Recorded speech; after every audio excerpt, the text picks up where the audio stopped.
नमस्कार, आप देख रहे हैं जोशीला न्यूज नेटवर्क और आइए बढ़ते हैं खबरों की ओर। सोशल मीडिया पर दोस्त नजरुल्लाह से मिलने वैध तरीके से वीजा लेकर पाकिस्तान पहुंची राजस्थान के अलवर जिले की भिवाड़ी की अंजू। पति से बोला झूठ, कहा गोवा जा रही हूं घूमने।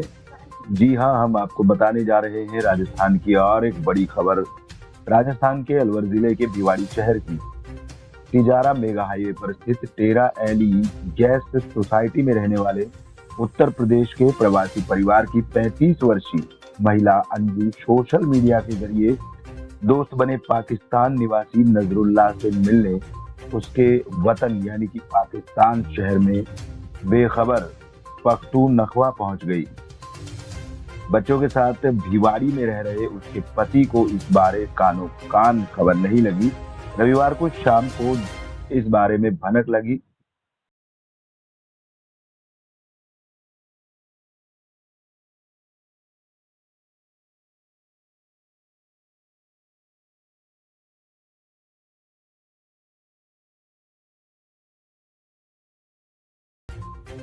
खरपुरा जिला बलिया उत्तर प्रदेश का रहने वाला है। वर्ष 2005 में भिवाड़ी में रह रहा और यहाँ कंपनी में काम किया करता था। अरविंद का कहना है कि अंजू 3-4 दिन पहले घर से गोवा घूमने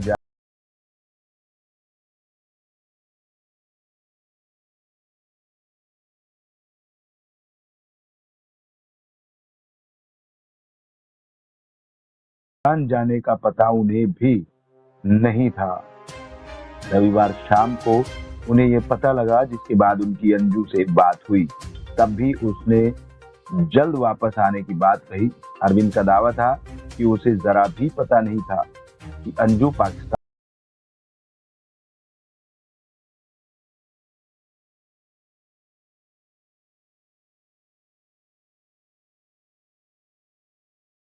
2007 में वह भिवाड़ी के यूआईटी सेक्टर इलाके में रहता था। वहां के चर्च के फादर ने अंजू के परिवार से उसकी मुलाकात कराई और उनकी शादी हुई, जिसके बाद 2 बच्चे भी।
लाएगी।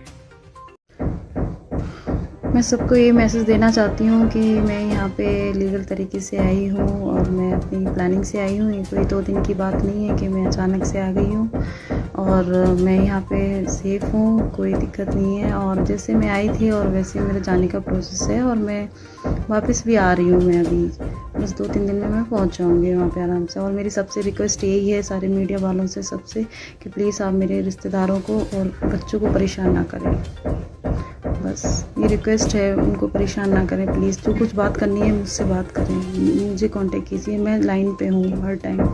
जी सर, ये मैं नहीं बताया था कि मैं वहाँ जा रही हूँ, पर मेरा ये था कि जब मैं बॉर्डर पार कर लूँगी उसके बाद मैं इन्फॉर्म कर दूँगी। तो कुछ नेटवर्क की वजह से मैं वहाँ पे बॉर्डर पर कॉल नहीं कर पाई, क्योंकि वहाँ से फ़ोन लग नहीं रहा था। जब मेरा सारा वो हो गया इंक्वायरी वगैरह, तो मैं बता दूँ घर पे, तो इन्फॉर्म नहीं कर पाई थी। तो मैं उनका पार करके फिर मैं बात कर लूँगी। तो फिर मेरा यहाँ पहुंचने के बाद ही हो पाया, क्योंकि हाँ फिर मैंने बता दिया, मम्मी को बता दिया, सबको बता दिया था कि मैं यहाँ आई हूँ। और मैंने ये भी बताया कि मैं मतलब थोड़ा बहुत घर पे मैंने बता रखा था, मैं ऐसे मतलब किसी मुस्लिम फैमिली है उससे बात करती हूँ, और अभी से नहीं काफी सालों से जानती हूँ, ऐसा नहीं है। और ये अचानक नहीं हुआ है, 2 दिन की प्लानिंग नहीं है, और सारा लीगली आई हूँ मैं, और काफी टाइम लगा था पासपोर्ट बनाने में भी, और वीजा भी लिया है मैंने। तो इस तरीके से आई हूँ, और जैसे आई हूँ बस वैसे अभी वापस भी आ रही हूँ मैं अभी 2-3 दिन में बस। बताया जा रहा है कि आपको पाकिस्तान जाने के लिए इनविटेशन एक नसरुल्लाह नाम के शख्स ने भेजा था। कब आपकी इनसे दोस्ती हुई, कहाँ मिले, जरा इसके बारे में कुछ बताइए। मेरी बात सिर्फ ओनली एक बार हुई थी, मतलब 1-2 बार ही हुई थी, मतलब फेसबुक से ही हुई थी, पर थोड़ी सी हुई थी वहाँ पे। मैं ज्यादा फेसबुक यूज नहीं करती हूँ, उसके बाद मैं ज्यादा यूज भी नहीं किया है, और मैं ज्यादा फिर व्हाट्सएप से ही बात करती थी। अंजू, ये थोड़ा सा अजीब सा लग रहा है। आप हिंदुस्तान में रहती हैं, अलवर में रहती हैं, नसरुल्लाह पाकिस्तान में, पाकिस्तान के भी खैबर पख्तूनख्वा के दीर में रहते हैं, बहुत डिस्टेंस है, कोई कनेक्शन समझ में नहीं आ रहा है। सर बिल्कुल सही बात है आपकी, कि मतलब थोड़ा सोचने में लगता है। और मेरे से वीजा ऑफिसर थे, वो भी यही कह रहे थे कि आपको घूमने के लिए वही जगह है क्या, आप और कहीं चले जाओ, आपको उसी जगह जाना है। मैंने बोला हाँ सर, क्यों, पाकिस्तान भी बहुत खूबसूरत जगह है, ऐसी बात नहीं है। और लोग कहते हैं वो ठीक है, पर मैं जिससे बात करती हूँ वो लोग बहुत अच्छे हैं, पठान है, कोई ऐसी बात नहीं है। और हमें जब से आई हूँ यहाँ पे सब कुछ ठीक है। और यहाँ की जो फॉर्मेलिटीज थी बॉर्डर पे, मुझे बताया गया था कि आप जब जिस जगह पे जा रहे हो, दीर में, अपर दीर में हूँ मैं, तो उन्होंने ये बोला था कि यहाँ के आप इन्फॉर्म कर देना पुलिस स्टेशन में कि मतलब जो फॉर्मेलिटी होती, तो मैंने वो कर दी। और फिर उन्होंने बोला, यहाँ की वो थी पुलिस वाले, उन्होंने ये बोला आपको कोई सिक्योरिटी चाहिए, आप यहाँ कहीं घूमने जाते हो तो आप ले सकते हो। अंजू देखिए, अभी भी समझ में नहीं आ रहा है, क्योंकि आप पाकिस्तान कैसे घूमने चली गई। आपके पति से हमने बात की तो उनका कहना था कि उनको इस बारे में कोई जानकारी नहीं है, वो हैरान थे। आपके बच्चे अनजान हैं इस पूरे मामले से, और पति को आपने बताया कि आप लाहौर में हैं, जबकि आप तो इस समय दीर में मौजूद हैं। मैं घर में किसी को नहीं बताया था कि मैंने वीजा लगवा लिया और मैं वहाँ जा रही हूँ। मेरा ये था कि मैं वहाँ जब चली जाऊंगी तो मैं बता दूंगी, और मैं आ जाऊंगी फिर, क्योंकि अगर मैं बताती तो फिर वो यही कहते क्यों जाना। और मेरा बस यही मकसद था यहाँ पे कि यहाँ कोई शादी भी अटेंड करनी थी, और यहाँ पे पूरी फैमिली से मेरी बात होती थी यहाँ पे सारे, और इसीलिए बस इसलिए आ गई। जरा अपने इस सफर के बारे में बताइए, कैसे बॉर्डर पार किया आपने? भिवाड़ी से निकली थी कैब में, मेट्रो से दिल्ली से बस है अमृतसर के लिए, अमृतसर बाय बस, नाइट का है सफर, फुल नाइट। और उसके बाद सुबह 7-8 बजे वहाँ पहुँच गई थी। फिर वहाँ मतलब रेडी होके और थोड़ा सा गोल्डन टेम्पल वगैरह देखा। मैं अकेली थी, मेरे कोई साथ नहीं था। उसके बाद वहाँ से वाघा बॉर्डर के लिए निकल गई। अटारी बस स्टैंड है, वहाँ गई बस से, क्योंकि वैसे पैसे ज्यादा लग रहा था इसलिए मैं बस से गई, क्योंकि वहाँ पे टूरिस्ट जगह है ना, तो सब लोग घूमने जा रहे थे वहाँ। तो अटारी बस स्टैंड के बाद फिर उसके बाद वाघा बॉर्डर वहाँ से नजदीक है, वहाँ से ऑटो लिया, बॉर्डर पहुंची। और बॉर्डर जब एंट्री कर रही थी उसकी मैंने कुछ वीडियोस भी बनाई है, वो मैंने शेयर भी किया आपको। मैंने अपनी सेल्फी लेके बनाई है जो बॉर्डर पार हुई थी, क्योंकि वहाँ कोई था नहीं, तो मैं फोटो और वीडियो बना लेती, इसलिए मैंने ज्यादा नहीं बना पाई, और बस इतना ही बनाया। अंजू जरा ये बताइए कि आप पहली बार पाकिस्तान आई हैं या पहली बार आती रही हैं आप? नहीं सर, पहली बार आई हूँ, और किसी से बात भी नहीं है मेरी, बस सिर्फ उनको जानती हूँ, उनकी फैमिली को जानती है, और एक उनके दोस्त हैं जो पड़ोस में रहते हैं उनको जानती है। और वो नंबर मैंने वहाँ पे सबको नोट करा दिए थे कि मैं इन 2 बंदों को जानती हूँ, उनके फ्रेंड है और उनकी फैमिली को जानती है, और मेरी यहाँ पे किसी से कोई बात नहीं। अंजू, आपको इतना कॉन्फिडेंस कैसे था कि आप अकेले पाकिस्तान पहुंच जाएंगी, या किसी ने गाइड किया आपको? जी सर, कॉन्फिडेंस ऐसे था क्योंकि सबसे पहले बात तो मेरे पास डॉक्यूमेंट्स थे, लीगली थी, सारा एड्रेस भी था, और ये पता था कि बॉर्डर के पार जाते ही करेंसी और ये चेंज हो जाएगा, नंबर भी काम नहीं करेगा। तो उन्होंने बोला था आप लाहौर तक आ जाओ, तो मुझे ये आइडिया नहीं था कि बॉर्डर के बाद वहाँ से क्या है जाने के लिए। तो बाद में जब मैं बॉर्डर पार करी तो वहाँ से पता चला कि वहाँ से टैक्सी जाती है लाहौर के लिए, वो भी पैसे देने होते हैं, और ज्यादा पैसे लगते हैं, 3000-2500 ऐसे। अंजू, कोई भी माँ अपने बच्चों को लेकर सबसे ज्यादा फिक्रमंद रहती है, लेकिन आपने अपने बच्चों को भी नहीं बताया, आपके बच्चों को भी नहीं पता कि आप पाकिस्तान चली गई, उनको ये भी नहीं पता था कि आप कब वापस आएंगी, तो बच्चों को आपने क्यों नहीं बताया? मैंने सर बता दिया था, बाद में बताया था, पर मैंने बता दिया था। ये तो पता ही था कि मैं बाहर जा रही हूँ, इसलिए जा रही हूँ। मैंने बस ये सोचा जब मैं बॉर्डर पार कर लूंगी उसके बाद मैं बता दूंगी आ रही हूँ। वैसे मैं चाह रही थी कि मैं बेटे को लेके आऊँ साथ में, पर उसका पासपोर्ट नहीं था, मुझे आइडिया नहीं था कि उसका पासपोर्ट भी लगेगा, क्योंकि बस में लगता है, फ्लाइट में लगता है, नहीं मुझे आइडिया नहीं था बस। पाकिस्तानी मीडिया में कहा जा रहा है कि नसरुल्लाह से आप प्रेम करती हैं, फेसबुक पे आपकी जो फ्रेंडशिप है उसमें प्रेम का एंगल है और आप वहां पर शादी करने वाली हैं, तो क्या कहेंगी इस बारे में? और तो कुछ भी नहीं है सर, सिर्फ यहाँ ऐसे एक फ्रेंड, अच्छे दोस्त की तरह हैं, और उनकी पूरी फैमिली से बातचीत है, और इनके नियम कानून बहुत स्ट्रिक्ट हैं। ऐसे किसी को तंग नहीं करते कि बस आ गई लड़की है तो बस, ऐसा नहीं है। यहाँ पे बहुत अच्छे से रख रहे हैं, बहुत औरतें हैं घर में, सब बहुत इज्जत से रहते हैं, ऐसी बात नहीं है, बहुत प्यार से रहते हैं। और पठान है, बहुत अच्छे से ध्यान दे रहे हैं हर चीज के लिए सब लोग। वैसे अंजू, किसका आइडिया था ये आपके पाकिस्तान जाने का?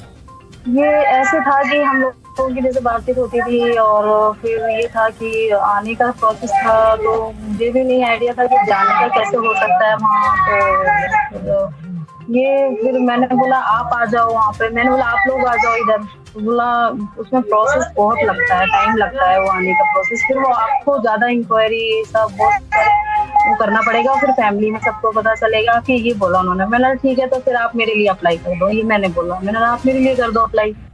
होता है ना कि अगर मैं पाकिस्तान से किसी को बुलाऊं तो वो हमारे घर में सबको वो होगा कि हाँ ऐसे से बंदा आ रहा है मिलने के लिए, इस तरीके। इसलिए मैंने बोला ठीक है आप मेरा कर दो अप्लाई, मैं आ जाती हूँ, फिर उसके बाद आपको बुला लेंगे। और हम नहीं चाहते कि हम मतलब वैसे नॉर्मली इसकी तरह हो कि हम सोशल मीडिया से बात कर रहे हैं, ऐसे नहीं, नॉर्मली इंसान है, इंसान की तरह जैसे होता है वैसे मिले, ऐसी कोई बात नहीं है, सब कुछ ठीक है। बस ऐसा कोई प्लानिंग भी नहीं है हमारी, जस्ट फैमिली से मिलने और घूमने आई हूँ और वापस आ रही हूँ। तो नसरुल्लाह क्या काम करते हैं? वो मेडिकल लाइन में है, अभी है नहीं तो मैं बात भी करा देती। अभी वो शायद काम पे गए हैं, और उनकी फैमिली में उनका भतीजा है। सुबह शायद जी न्यूज से कॉल आई थी तो मैंने बात करवाई थी वीडियो पे, और बाकी और फैमिली में हैं सारे लोग, और वो मेडिकल लाइन में है, मेडिकल का काम करते हैं, दवाइयों का। हर कोई यही जानना चाहता है कि आपको उनसे मिलने की इतनी चाहत थी कि आप अकेले पाकिस्तान चली गईं?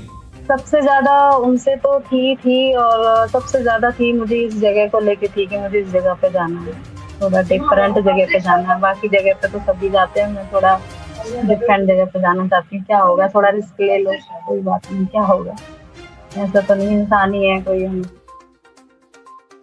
तो क्या नसरुल्लाह आपको दूर से वीडियो दिखाया करते थे कैसी जगह है ये? मैं बोलती थी मुझे देखना है, वहाँ की जगह दिखाओ फोटो, मैंने देखा शुरू से। और जो मैंने शायद सुबह भी मैंने दिखाई थी, सुबह भी मैंने यहाँ पे वीडियो कॉल करके दिखाया।